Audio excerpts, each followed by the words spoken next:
offers one-on-one training and coaching. Andre helps government and educational organizations manage and train staff, employees, and clients on diversity issues without blame, fault, or guilt. His organization understands that people are doing the best they can with what they have. It encourages them to examine themselves, explore other cultures, and become allies for others. Koen works to move people's behaviors, not by pushing them or making them feel guilty. His courses teach individuals to dissect, analyze, and making meaning of the issues that challenges in a fair, balanced way that people can hear and understand. It motivates individuals to create something collaborative. So without further ado, I'd like to introduce Andre Koen.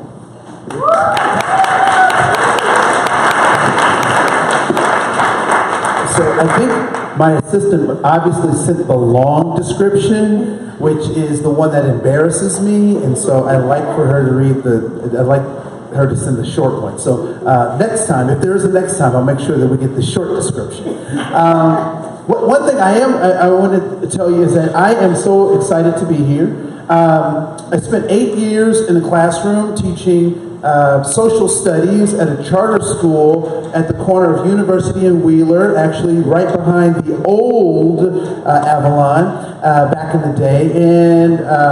And so I was not always a good teacher. Does anybody here have a good teacher? Raise your hand if you have good teachers. All right, cool. Yeah, well, so when I first started, I was not one of them. I did something that is a cardinal sin in the teaching arena. I did something called teaching to the test. I know, just, so horrible, right? So what I would do is on Monday through Thursday, I would teach my curriculum. And then on Friday, I would give a pop quiz every Friday. And I had students that were surprised every Friday that we had a pop quiz. And so what I want to do, if you don't mind, I'd like to give you a pop quiz. And since I know, it's such a drag, right? Someone said only on Friday. All right, so I'm going to give you a pop quiz, but to give you the pop quiz, I have to give you the answers. So it's only fair that I teach you the curriculum before I test you, right? Yeah. Just know I can see you. So if I ask a question and you don't respond, I do see you, right? So here's the answer. I'm going to give you the answer to the quiz. And the answer goes like this. Fantastic, terrific, great, all day long, hook. That's the answer. So let's practice. Everyone stand if you're able.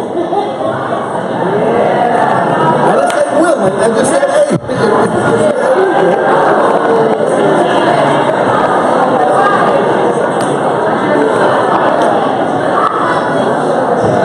So what I will tell you about being cool is if you're doing what other people are doing, you seem cooler than if you're not doing what other people are doing sometimes, right? So here we go. So the answer goes like this. Fantastic, terrific, great, all day long. All right, so that was good practice. So I'll give you the pop quiz now. Avalon, how do you feel?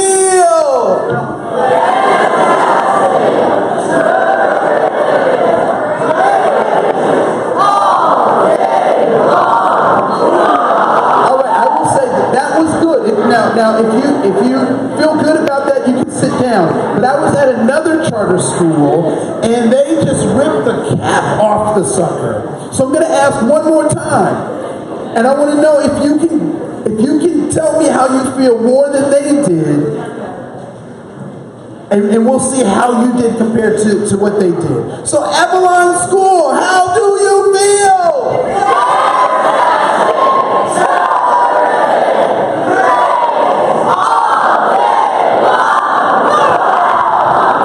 So some people added stuff. That was good, though.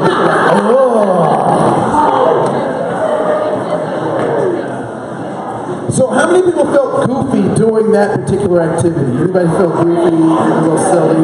Yeah. All day long. Well, what I want to tell you is that you should feel a little uncomfortable doing something new, doing something different. For many of us, we will be in spaces and operate in ways that are unfamiliar even to our family members.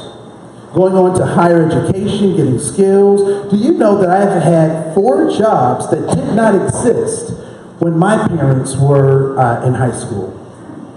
I've lived in places and done things and gone places that my parents couldn't help me with. And so it's important that you get familiar with that feeling and you recognize that that is a part of being human. I do want to take just a moment of silence to honor the victims of the shooting in Florida. I think we can't go any further until we at least recognize that. So if we can just take a moment of silence.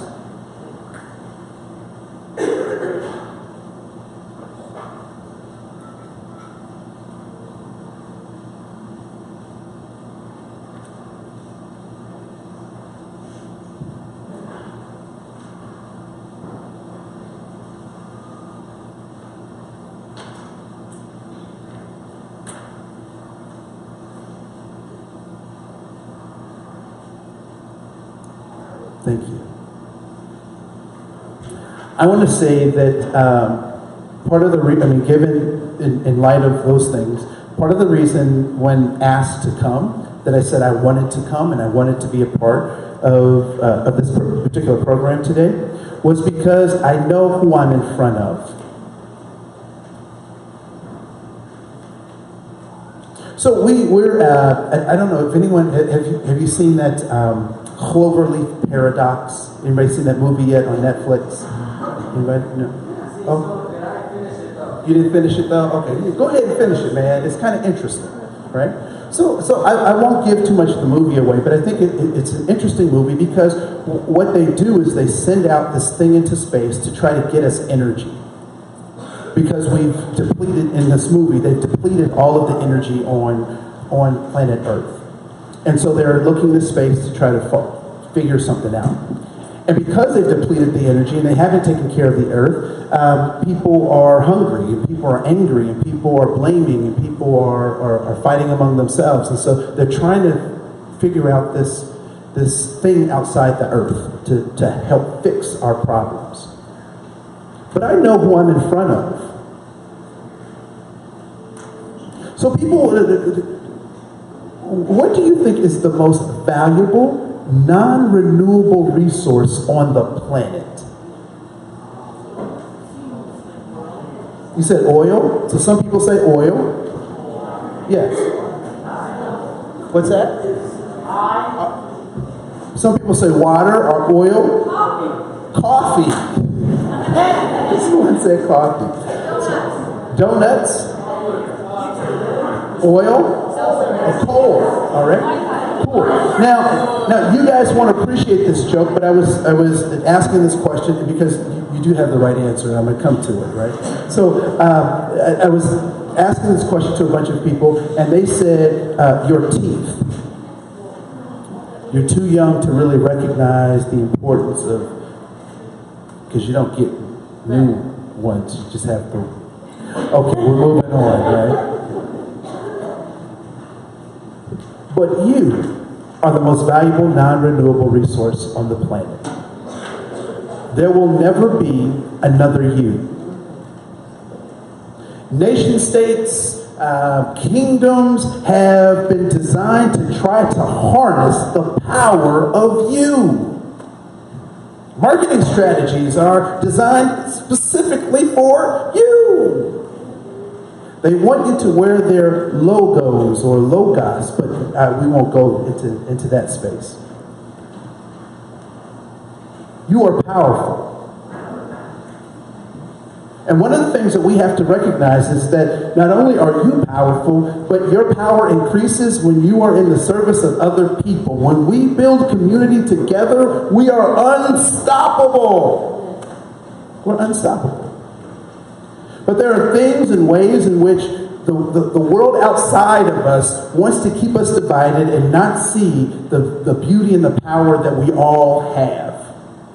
So let's look at some of these things, right? So I gave you a handout. And if you open up to page 2, we kind of talk about this idea of social justice. So what is this social justice stuff? So I was born I grew up in the 70s, and in the 70s, there was this place that people would go to take family photos. So family photos were a big thing in the 70s, and you would dress up in your whatever best, and you take these photos. And you usually would go like around Christmas time or Easter, because we were Christians. That was our big time to take these pictures, right? And so you would get dressed up and you go into the studio, and they would have like this oatmeal background in the back, right? Like really muted grays and stuff, not very attractive by any means. Did anybody experience that? Any of the teachers, you have those? Okay, so I'm not by myself, so you know exactly what I'm talking about, right? So just ugly kind of muted backgrounds, but you would dress up in your family stuff. But towards the 80s, they tried to jazz up the thing, right? Because it was just awful. And so what they would do is they would do a double exposure in the 80s. And so you would take the family photo like this all together, but then they'd have you all looking up towards the clouds. And you're looking up towards the clouds, and it's just really creepy now. Like it's just kind of, it's like weird. And then they superimpose the two pictures on it. And this is before Photoshop, right? So this was like a big deal. So whenever we would take these family photos, and we took them annually, so every year we would take at least either a Christmas or a spring or summer photo. We would do that on a regular basis. And as I was growing, my hairstyles also changed, right? So I used to have dreads that went down to my waist. I had a box that was as tall as I am, right? Back in the day, I had waves. I had something called a shag, and that was short on top and long in the back. I wasn't a hockey player, but that was cool back then, right? So stuff we'd have all these pictures. So when the pictures came back from, and this was before you could just print pictures, right? You couldn't just print them. You had to send them out and then get them processed, and then they would come back to you. So when the pictures would come back, who do you think I would look for first? Me, right? So when you take pictures, or you take family pictures, or your group pictures, you take school pictures, who do you look for first? You look for yourself, right? Now, what would happen if you took one of those school photos, right? So you look at your third grade school photo, and you were there. You remember the class, you remember all the students that were in your class, the teacher, the whole thing. You have this picture, but you don't see yourself. What do you say? Somebody said, say what? Right? Yeah. So what do you say when it happens once? It must have been a mistake. Something must have happened, and they must have deleted me, or it just, it was a mistake. But what happens when that happens repeatedly? Yeah, you start to doubt yourself and even your own what? Existence. Maybe there's something wrong with me. Which leads us to this idea of social justice. So let's read the Declaration of Independence, paragraph 2. We hold these truths to be self-evident that all men are created equal, that they are endowed by their Creator with certain inalienable rights, that among these are life, liberty, and the pursuit of happiness. Great stuff, right? Let's go to the Constitution, preamble to the Constitution. We, the people of the United States, in order to form a more perfect union, establish justice, ensure domestic tranquility, provide for the common defense, promote the general welfare and securing of blessings of liberty to ourselves and our posterity, those who are going to come behind us. We do ordain and establish this Constitution for the United States of America. Woo! Aren't those powerful words? Yeah, you can clap. You can clap. No, that's good stuff. Clap.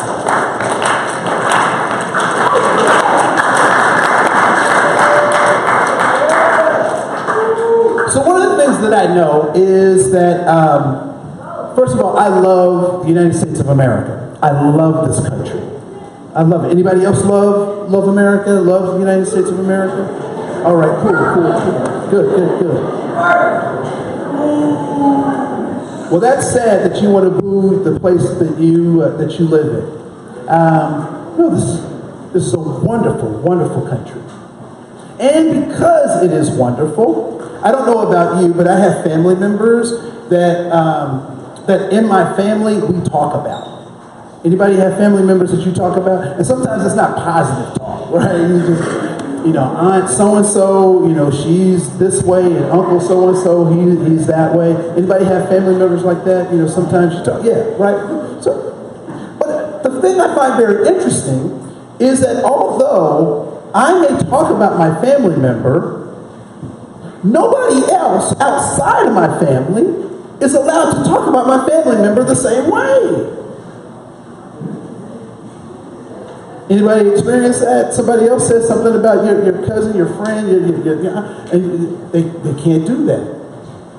And so no, I can critique the United States of America because I love her so much. And part of my critique is when we look at those great, profound words, are there groups of individuals, are there people that are missing from that great picture of America? So what's the backdrop? 1776. What is happening simultaneously? We're looking at breaking away from King George. He's overtaxing us. We don't think it's fair. What are we seeking in 1776? Independence and freedom. So we're seeking independence and freedom. Simultaneously, what is happening? The transatlantic slave trade. So how do we rationalize these two things? We're seeking freedom while limiting other people's access to freedom. How do we reconcile those two things? We see certain people as property, yes.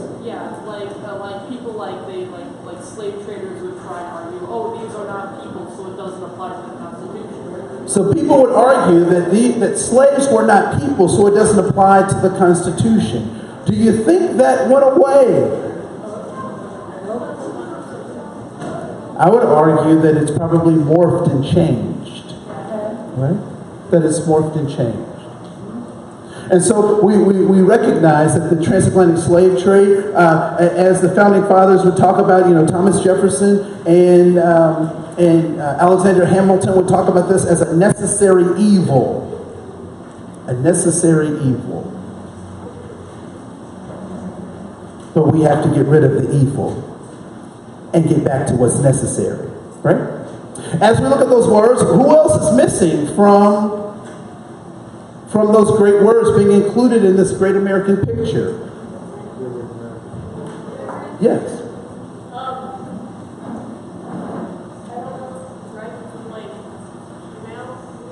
Females, right? Women, right? So I would argue that given the time, they specifically said man to include human, but what we know is in practice, that was not the case. They didn't include all humans, but only land-owning males. Yes?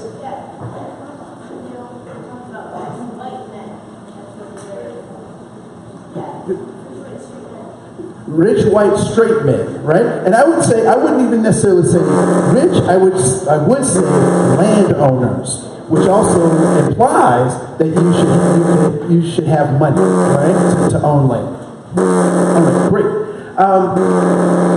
So those are some of the things that are the backdrop for what we experienced in the reading of the Raisin in the Sun. And how many people have been exposed to that, either through the video or started reading the book? All right. Or the play? Right? All right, great. So those things become our backdrop. And so what do you think about history and what groups have been left out of this picture? So we talked about Slaves and African Americans being left out of the picture. We talked about women being left out of the picture. Who else is left out of this particular picture? Yes. Native Americans are left out of this picture. Yes. So LGBTQ people, all right? Who else is left out of this picture? Yes. Muslims are left out of this picture. Possible Jews being left out. Anyone that's not Christian is left out of this particular picture. Yes. Maybe like anyone that was like convenient to leave out, like that, like they didn't want to care about them, so they just kind of left them out. So people who are left out because they didn't want to care about them? Yes. People with disabilities are left out of that picture? Yes. People with mental illness are left out of this picture, right? Yes. Anyone that's not straight is left out of this picture. And so, yes. So all minorities are left out of this picture. Yes. People who can't afford to be in the picture are left out of the picture, right? Yes. I can't hear you, I'm sorry. Asian immigrants are left out of the picture, right? Now, what we do know is that as we move forward, we've made tremendous strides in trying to include people back into the picture, right? So in 1863, what happens to try to include people back into the picture? 1863. Yes. Not Gettysburg. The Emancipation Proclamation. So President Lincoln gives the Emancipation Proclamation declaring that slavery is now illegal in the United States and we need to end that practice, which is ratified by the 13th Amendment to the Constitution in 1865. Right? So we start that. What happens in 1924 with the Polk Act, P-O-L-K Act, that brings people back into the picture? Yes. So in 1924, women don't get the vote. They get the vote at the 19th Amendment to the Constitution, but that also happens. In 1924, Native Americans get the right to be American citizens without any precursors. Right? In 1970, what acts are created, what titles are created that give women equal access in academic settings? Title IX, very good. Title IX. And so these are all attempts to get people back into the picture. Now, one thing that I want you to be an advocate for is making sure that we do whatever we can to make sure that people get into the picture.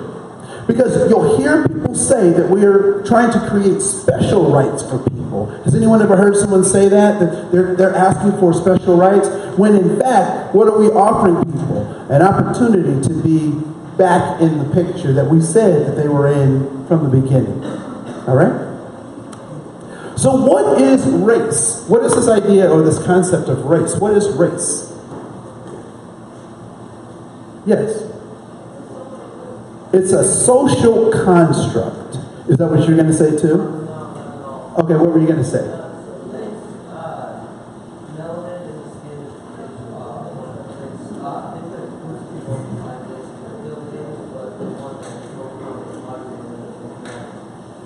So you're saying that race is melanin? All right. Sort of, kinda. I'm gonna work with you. I like that. And it's also evolved differently in different places around the world. So one of the things I'll share with you is that race is an obstacle illusion. And is anyone familiar with this concept of passive voice? Have you ever heard of passive voice? All right. So some people aren't recognized or didn't shake their head and said they understood passive voice. So I'll give you some examples of passive voice. So my brother and I knew we're not supposed to play ball in the house. We knew that. That was one of the rules. So one of the other rules was we don't talk back. So that was like number one. You don't talk back. The second was you don't play ball in the house. And so my brother and I are playing ball in the house. Now, again, in the 70s. 1976 was a big year for the United States. It was the bicentennial in the United States. And so my mom had these commemorative plates shipped because you could only get them through the mail. So she had these commemorative plates shipped. And so she hung her centennial commemorative plates on the wall, and we knew we weren't supposed to touch them. Those were like the sacred cows of the house.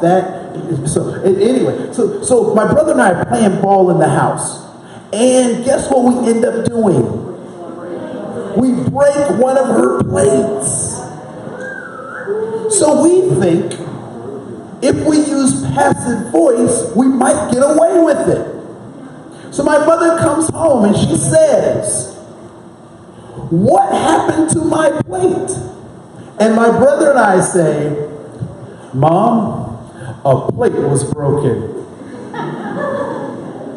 How do you think that went over? Not well. Because what did my mom want to know? Who broke the plate? Right? So when we say that race is a social construct or an artificial construct, what's missing in that descriptor? What's missing? Why? Not necessarily. So did my mom really want to know how the plate got broken? No, she wasn't really concerned. She was really clear it was broken, right? So it didn't matter how it happened. What was my mother concerned with? Who? So when we say that race is a social construct, there's an actor missing.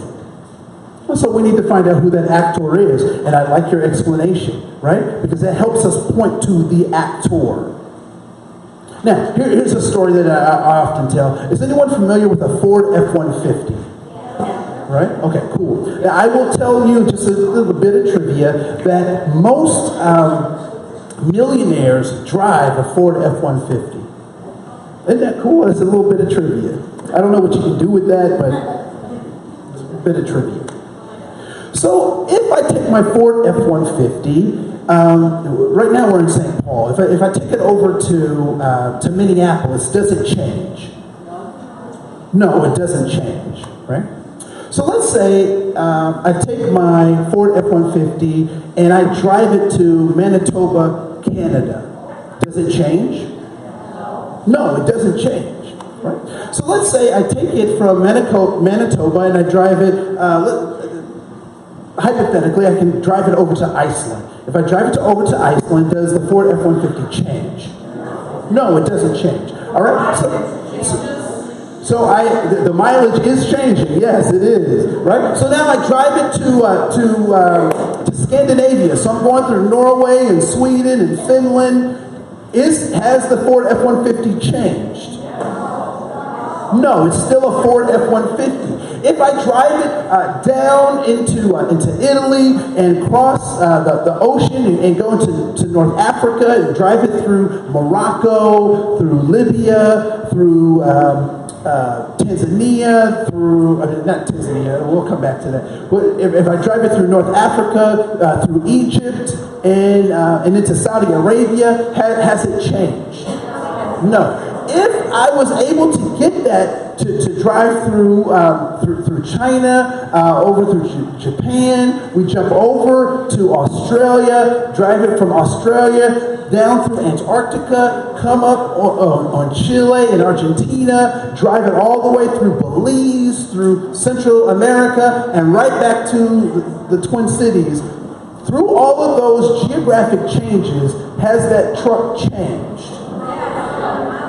No, right? Now, it'll have tons of miles and probably need a good wash and a tune-up, but for all intents and purposes, it's the same truck.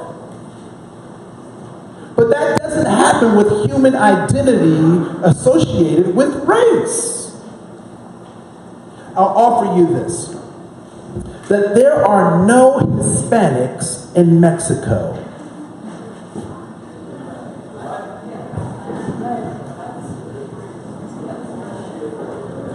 There are no Hispanics in Mexico.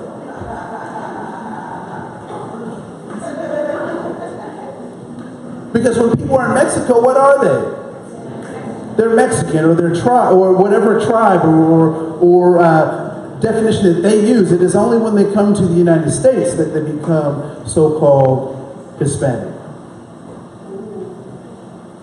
Did you know that your race can change based on where you are on the planet? Which then means that race is subjective. Did you know the racial categories that we use in the United States are not the same that they use in Canada? And the ones that they use in Canada are not the same as the ones they use in Brazil. And the ones they use in Brazil are not the same as the ones they use in South Africa. And South Africa is certainly not the same as the ones they use in Australia. Why am I teasing this? Because if we get caught up in what our so-called races are, we will miss the point that we're powerful when we work together. We'll miss that point. So race is an obstacle illusion. You underline that or circle that in your handout. It is an obstacle illusion. I know some people are like, isn't it an optical illusion? No, this is an obstacle illusion, an artificial barrier to authentic human relations. Anybody have a younger brother, sister, niece, cousin, little kid, right? When those little kids see other little kids, what do they want to do? Play.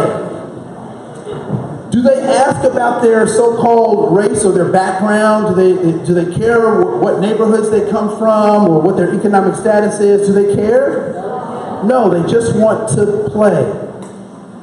And unfortunately, something's happened to us that we have forgotten how to be little kids.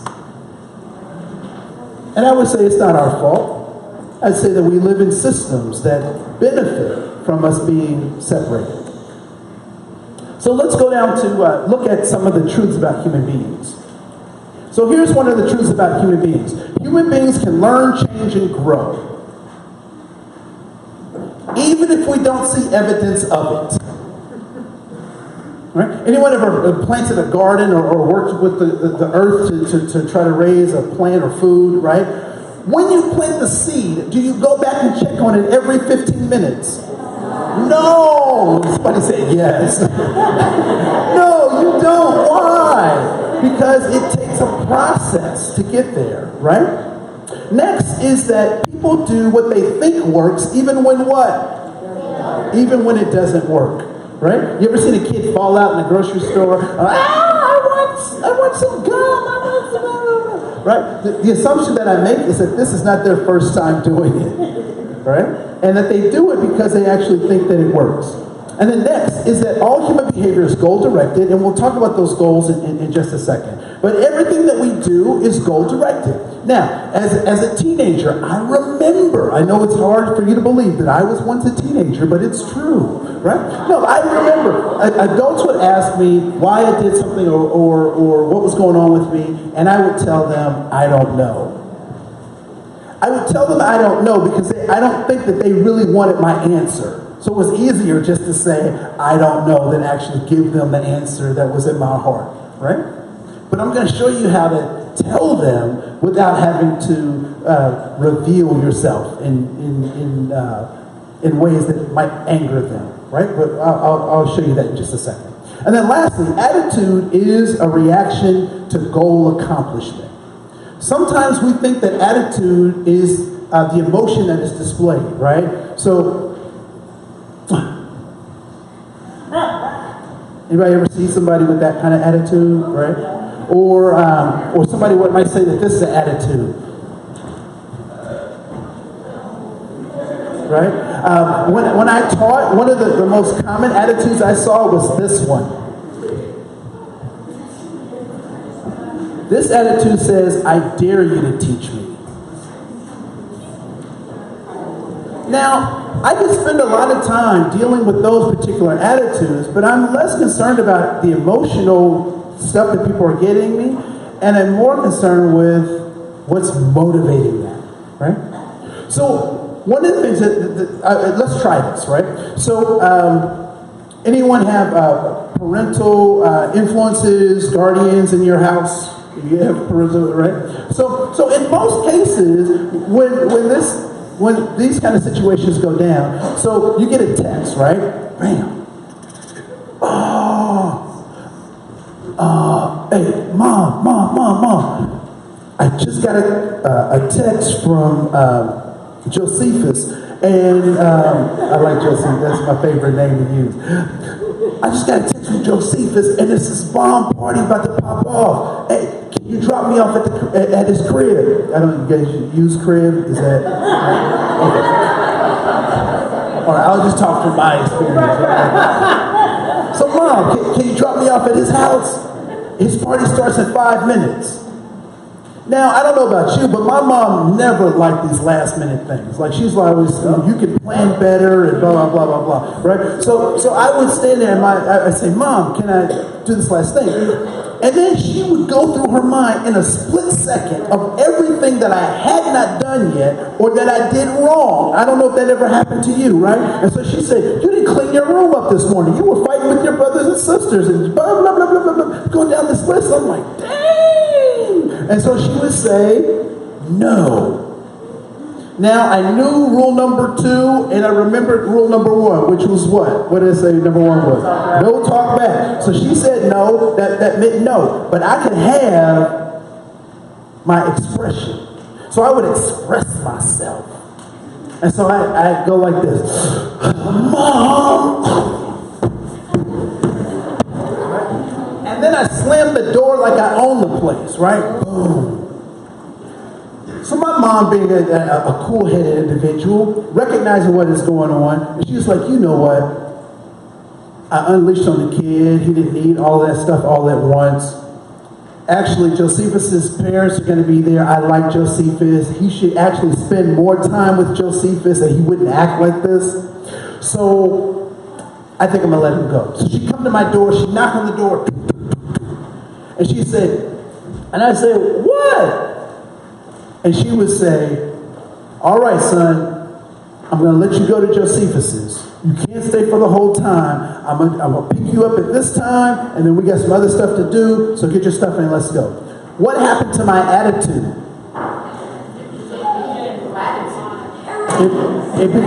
Somebody said it became gratitude, right? I'm going to add that to my thing. Thanks. All right. Right? No, it transformed. Why? Attitude is a sign that you're getting what you want or you're not getting what you want. All right? So we'll move a little bit quicker. So if you go to page 3.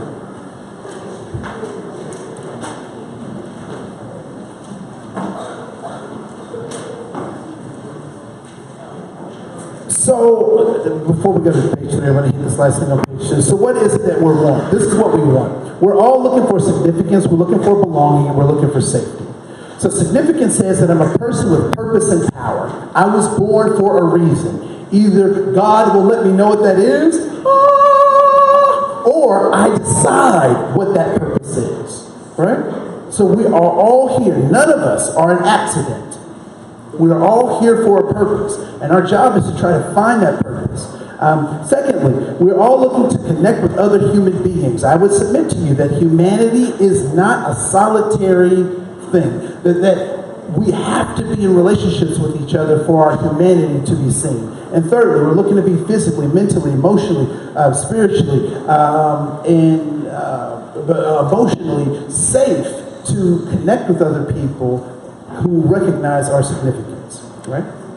So in Raising in the Sun, what was it that Mama was looking for her family?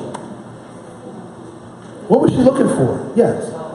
She was looking for a house. Okay. Yes. She was looking for life. Yes. Civility. Stability. I would submit to you that she was looking for safety, significance, and belonging. I would submit to you that. What was Walter trying to get through all of his schemes and plans and all sorts of stuff? What was he trying to get? He was trying to get an alcohol shop? Financial stability. Yes. I would suggest that he's also looking for safety, significance, and belonging. Yes. He was looking for a legacy. Right? And so when we think about people's motivations, if we can recognize that we actually might have different methods of getting to some of the same things. So the way Mama saw the world and the way that Walter saw the world was very different, but they were trying to get the same thing.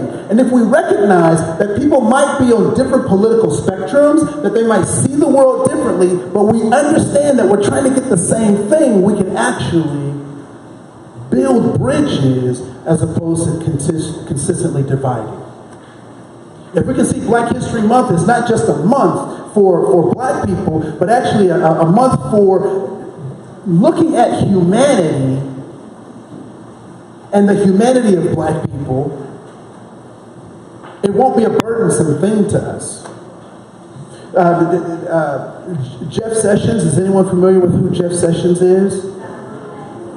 All right. So Jeff Sessions is he's the head of they changed the name from the Department of Justice to the Department of, it is the Attorney's Office of the United States Attorney's Office of the United States. Interesting, right? So they changed it from the Justice Department to this other thing. And Jeff said something that's very bothersome, but I want you to hear what he says. And he says that it is important to recognize Anglo-American history as it relates to law enforcement. He said that's important. The reason that I want you to make to take note of that particular thing that Attorney General Jeff Sessions says is because he only states that because he feels that sharing a month, sharing intellectual space with other people is a threat to his people. And what I'd like to suggest to you is that because someone else does better does not mean you do worse. Has anyone ever heard someone say, I have to get my piece of the pie? Anyone ever heard someone say that? Yeah. Did you know that life is not pie? It's not pie.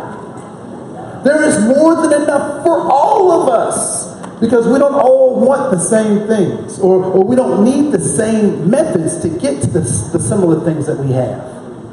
So my partner, my wife, she's very ingenious. No, not ingenuous. Ingenious. She problem solves, right? So she was going to make some buttermilk biscuits. Anybody like buttermilk biscuits? I love buttermilk biscuits, right? So she was going to make buttermilk biscuits, but we didn't have any buttermilk. So guess what she does? She takes whole milk, puts lemon juice in it, curdles it, and all of a sudden we have buttermilk. To quote Jeff Goldblum from Jurassic Park 2, life will find a way. Right? It'll find a way. And so we don't have to, just because someone else does better, or we're highlighting this, in November, we highlight Native American accomplishments in the United States, does not mean that anyone else is diminished by that. What it actually means is that we're lifting humanity. Because there have been people who've been left out of the picture. So let's go to page 3, just really quick, and then we'll talk more about raising in the sun in just a second. So there are pictures of shapes there. There are geometric shapes there. What do you notice about those geometric shapes? Yes.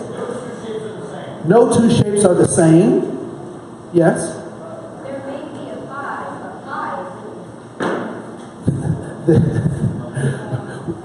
Good job, thank you. Yep, I got you. Yep, shaking your hands is great. Thank you. All right, we're gonna move on. All right. So what else do you notice about those shapes? What else do you notice about those shapes on page 3? Yes. Some are filled in and some are not. Yes.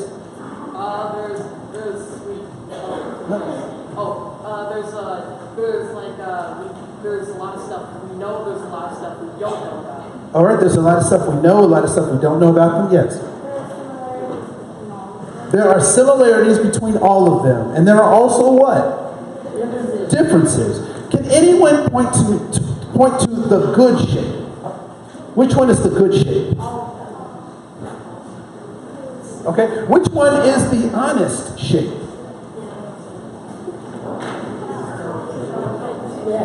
Which one is the smart shape?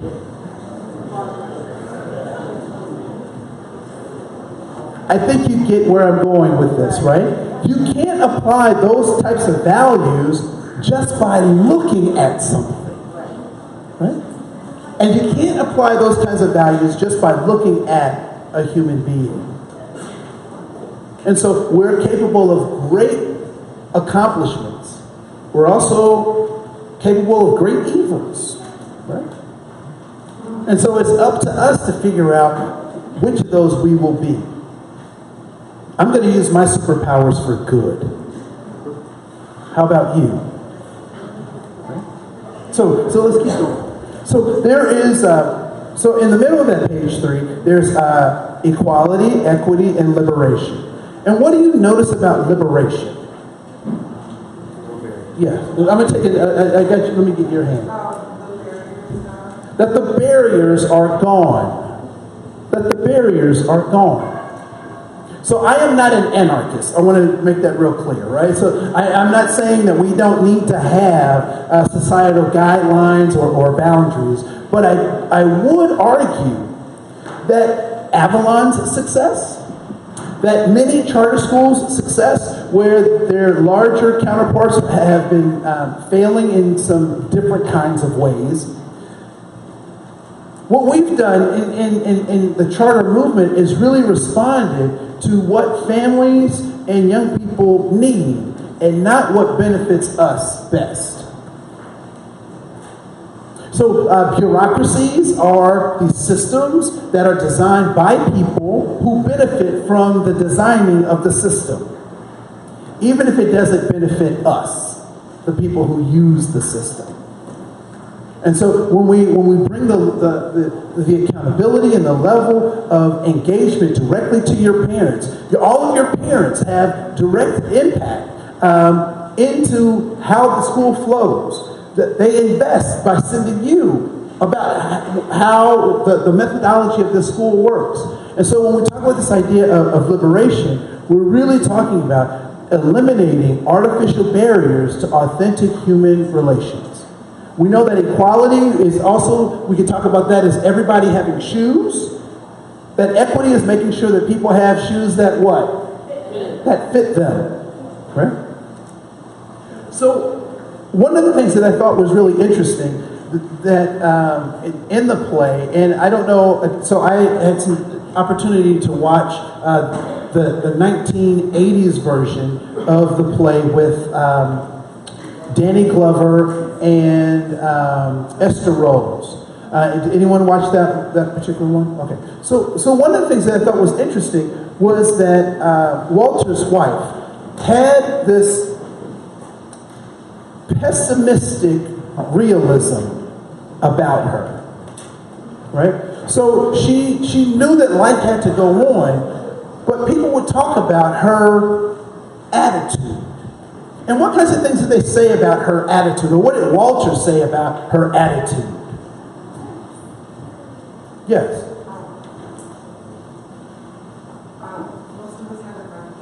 Okay, so most of us haven't, but for those of us who did, yes. Rude things, right? So how do you think you might respond or interact with the world that is oppressive to you? You see a world that says you should be in the picture, but everything that you do and everything that you say, even your own existence, isn't recognized in that culture. How might you engage with the culture?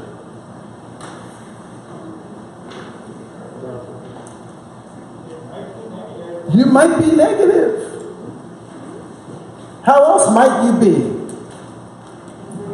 Angry. Yes. Disdainful. Upset. Now, here's the thing that I think is very interesting, because people ask, why are young people disdainful? Why are they angry? Why are they oftentimes appear to be rude? And I would suggest it is because we have not seen young people in our picture. We haven't included them in our picture. And I'll give you an example, because I don't know if you've done this, but this has been done to me, right? So I'm sitting at a traffic light, and I see a group of attractive young people, much like yourselves, right? They're at the crosswalk, and the light turns green for them to walk across, and I'm at the light. I'm stopped at the light, and this is what I think is very interesting. So this is the situation, and they start walking across the street. Now, before they got the crosswalk, they were laughing and joking with each other and pushing and talking. But as soon as they start crossing the street, they slow down, and then they do this.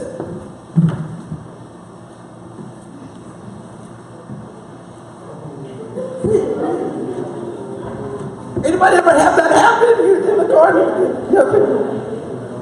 Yeah. Now, I will tell you, as an adult and somebody who's got good car insurance, I'm like, boom, just boom, I can just bump them, right? But what I realized was something very powerful. Because when I thought about that behavior, I thought about, why are they slowing down right in front of me? And then I go back to these three things that we all want: significance, belonging, and safety. And what they are saying in front of me is, you may not see me in any other way or any other place, but you will see me and respect me now. And what I want to say to you is that you don't have to wait till you get to a crosswalk to experience that. You don't have to wait and try to fit into a picture that may not have been designed for you. I want to tell you that you are powerful beyond belief. More than you can ever imagine. Let's go back to the back of page 4.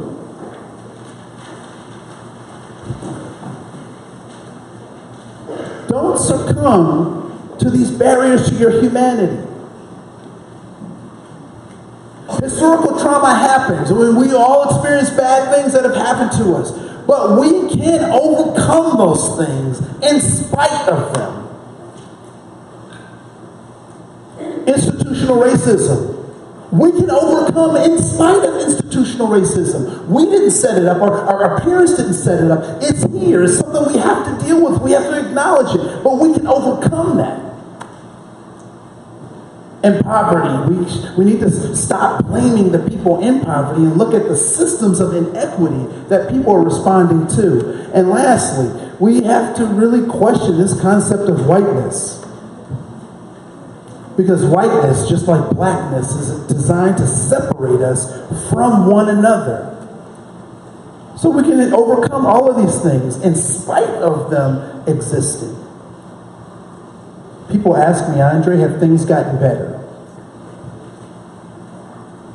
And I don't know what to tell them. All I know is how things are. All I know is what I can do. All I know is that if enough of us link arms, arm in arm, despite or in spite of our differences, and recognize that we're all looking for safety, significance, and belonging, we can overcome anything. My name is Andre Koen. Thank you so much for your time.